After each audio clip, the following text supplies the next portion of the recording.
Here's a PTO pump that we are working on right now. This is hand crank valves, your pig launcher. So while you're pumping manure, this valve will be open, this one is shut. When you're ready to blow the line out and you want to blow your ball through, you open this valve, and if you're doing custom work, you're going to get tired of cranking these valves every day, and you'll be ready for hydraulic valves.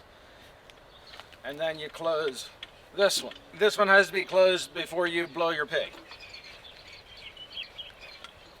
So now we're ready to blow the pig out. We got this valve shut so the air can't go back through the pump. We got this one open so the pig can go. When you load your pig, take the clamp off and then stuff your piggy in there, put the clamp back on.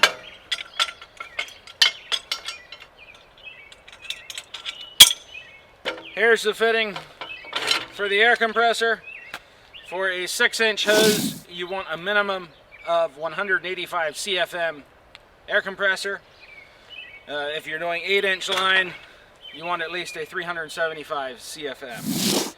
Any less than that, and it is slow. The problem you have, if you have less than that size of air compressors, is the line will want to twist while you're blowing out. You won't have enough of volume to keep the line filled up, and you'll have trouble with it twisting. When I started pumping manure, I thought I want a PTO pump.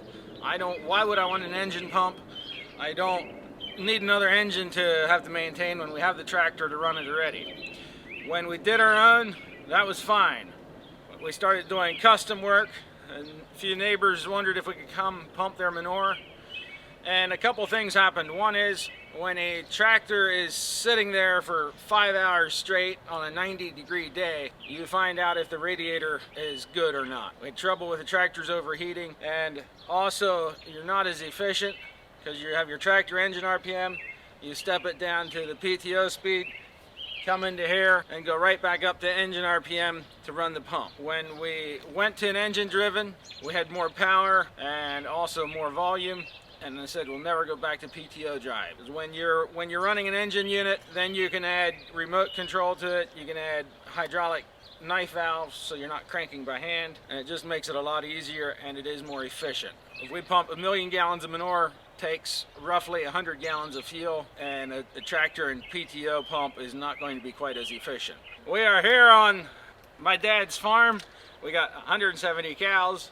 And the manure pit's about 350,000 gallons. No, it's not big enough. It only holds about 8 weeks worth. So that is how we got started with the dragline, was because we got this little pit, too many cows for the size of the pit, and we wanted to do no-till. How we got into the dragline, my brother and I wanted to go no-till, and Dad said not until we figure out how to get rid of the manure tanks. Because with our humongously big pit, we're hauling manure about every 8 weeks. So that is how we got started with the dragline, was to get away from the spreader compaction so that we could go to no-till for our corn planting.